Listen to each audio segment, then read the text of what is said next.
It's my pleasure today to introduce Alice Miller. Growing up in a military family, her father served for 28 years in the Army, a veteran of World War II, Korea, and Vietnam. Her sister is a 27-year veteran of the United States Air Force, and her husband is currently serving as a squadron commander at Beale Air Force Base.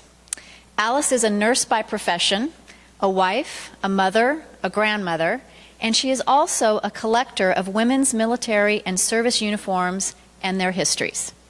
She is a lover of history, of fashion, and of the amazing stories of these women who have served. She gives presentations and provides displays for military and veterans events, museums, schools and universities all over the Pacific Northwest, California, and Hawaii. Alice volunteers regularly for the USO, Museum of Flight, and the Seattle and Tacoma Goodwill Vintage Fashion Programs, as well as the Children's Hospital Vintage Fashion Program. Please join me in welcoming Alice Miller.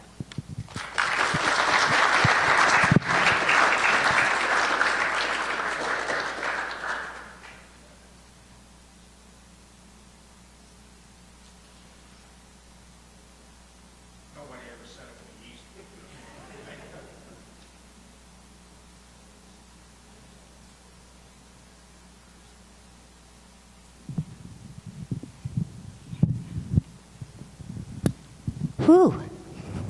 I wanted to put the coat on because it's so beautiful. We never get to see these uniforms anymore.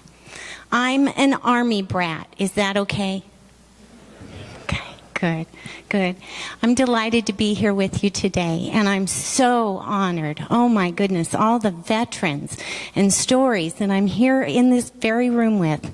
Thank you so much for having me, and I want to thank Ed and Lorraine for inviting me. It's so nice. Well, this is 1952. That's exactly what you're looking at. The uniform, everything's dated 1952. Isn't it beautiful? I love the coat. And normally, I'd be boiling in this coat. It's 100% wool. But on a day like today, it's very comfy. I was happy to wear it. And of course, the red and the green is so beautifully marine, isn't it? Isn't it just gorgeous?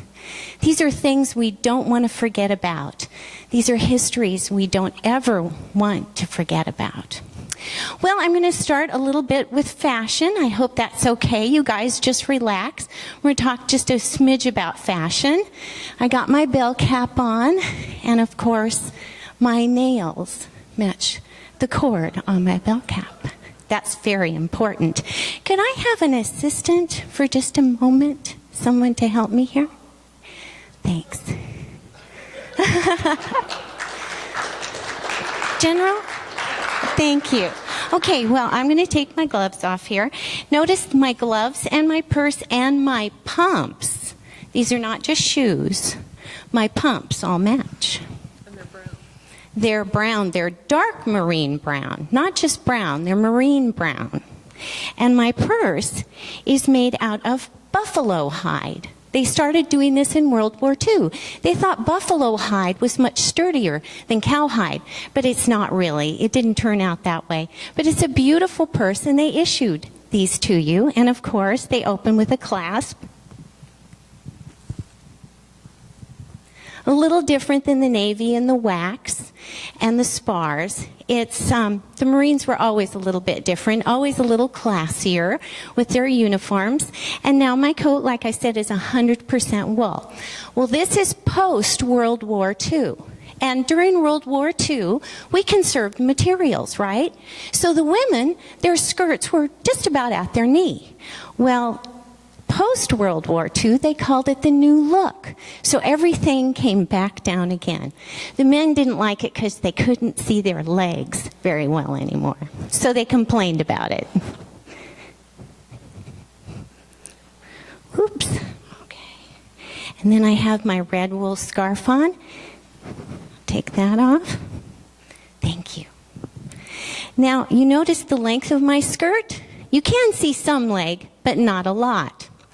Well, what they did is they went ahead, they changed the buttons look. You notice that most of the Marine buttons from World War II and now are a blackened button. These are more an antique copper looking, an antique brass looking button. And they made the button domed, more domed. And they did that actually with all the services back then. Now the jacket's shorter because we're a little more fitted, everything's a little more fitted. So the jacket goes to just about the hip. And then of course the skirt goes all the way down to the middle of my calf. Now, not only do I have to get up in the morning, get everything ironed, and you have to sit on the iron to get the skirt straight, let me tell you, it took me a while to iron it today. Not only do I have to iron everything, do my hair, make sure my hair, my lipstick, and my nails match the cord on my cap, but I have to make sure that all my seams are straight on the back of my hose. I have to be very careful with that. And also, when you're standing in formation and you have hose on, what will happen is your drill instructor will come by with a ruler.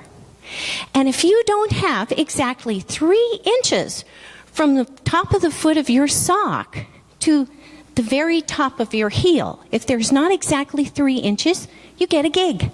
You get in trouble for that. You know why? That means your sock wasn't pulled up tight enough. So you're going to have a blister when you're marching, and you'll end up at sick call the next day. So they would actually measure your stocking when you were standing in formation. Well, I'm going to take my jacket off now. You know, this is the same jacket we're still wearing. It hasn't changed a bit.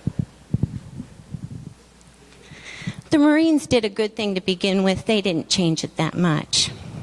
You notice my skirt fits right up under my ribs, and the blouse has now gone from a tan color to a mint green color. Now, the reason I took my jacket off is I wanted you to see the pleats in the back of the blouse. Isn't that amazing? And then the round cuffs. Now, if you noticed, I have a big ascot instead of just a tie. That's pretty big, isn't it? Now, I can tell you some of the names the women called this thing, but not all of them. It wouldn't be proper. But they called it the dinner plate and the napkin because they felt like you could actually eat off of it. It was so big.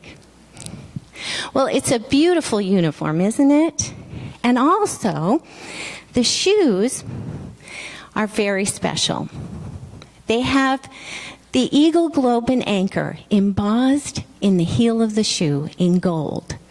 One woman told me when she got her 2 sets of pumps, her 2 pairs of pumps in basic training, she put 1 pair aside so she could keep it, so she could show everyone that globe and eagle and anchor inside of her shoe. Isn't that beautiful?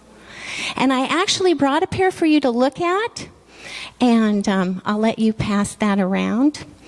Well, the woman who wore this uniform, her name was Beverly Hill. Beverly joined the Marine Corps in 1943 because, like the poster said, the recruiting poster said, she wanted to free a man to fight. Well, they sent her to basic training, and she went to cook school. Well, halfway through school, they noticed what a smart cookie she was, and they sent her to OCS. Well, when she got out of OCS, she started working in the kitchens and the commissaries, and she was one of the women that helped restyle the food service for the Marine Corps because they were giving all the men 4,000 calories a day. Well, that was okay for the men, but for the women, it was kind of making them fat. So she helped do that. That was really amazing. Well, when she got out, when World War II was over, she went on reserve status, went back in during Korea, and when she got out, she was a captain. Well, as so many women Marines do, they marry other Marines. So she got out, started her family, and didn't talk much about her service. About 1.5 years ago, I got a phone call, and they said, "Hey, Alice, there's some Marine uniforms up at this place, at this little antique store. You need to go take a look at them." And I said, "Well, okay, I'll run up there." Well, in the big Foot Locker, was all of her uniforms.